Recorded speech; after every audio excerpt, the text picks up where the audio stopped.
सुबह की पहली किरण जब गंगा को छूती है, तब बनारस जागता नहीं, बल्कि सदियों पुरानी कहानी फिर से जी उठती है। नावें धीरे धीरे गंगा की लहरों पर चलती हैं, जैसे समय खुद इस शहर में ठहर गया हो। गंगा की लहरें मंत्रों की तरह बहती हैं और एक साधु का ध्यान पूरे ब्रह्मांड को शांत कर देता है। यह फूल कितने का है? 5 रुपए का है। यहां प्रार्थना शब्दों से नहीं होती, यहां आस्था खुद भगवान तक पहुंच जाती है। इन गलियों में हर कदम पर इतिहास सांस लेता है और हर घंटी की आवाज में बाबा विश्वनाथ का आशीर्वाद सुनाई देता है। ओम नमः शिवाय। जहां दुनिया मौत से डरती है, वहीं बनारस में अघोरी उसी में जीवन का सच ढूंढते हैं।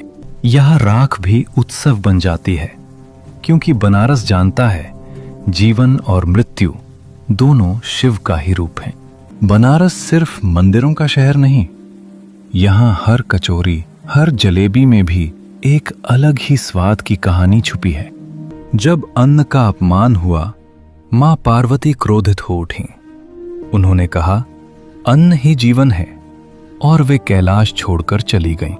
मां के बिना कैलाश सूना हो गया और कुछ ही समय में स्वयं महादेव को भूख का एहसास होने लगा। भूख से व्याकुल महादेव कैलाश में अन्न खोजने लगे, लेकिन वहां एक दाना भी नहीं था। तब उन्हें समझ आया अन्न का महत्व क्या होता है। तभी काशी में मां पार्वती ने अन्नपूर्णा का रूप धारण किया और अपने हाथों से महादेव को अन्न खिलाया। तभी शिव बोले, अन्न ही सच्चा ब्रह्म है। काशी की शाम कुछ अलग होती है।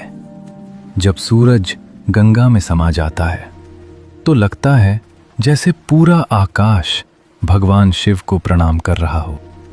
घंटियों की गूंज, दीपों की रोशनी और गंगा की लहरें, ऐसा लगता है जैसे पूरी काशी भगवान को प्रणाम कर रही हो। जब हजारों दीप गंगा में तैरते हैं, तो लगता है जैसे आसमान के तारे धरती पर उतर आए हों।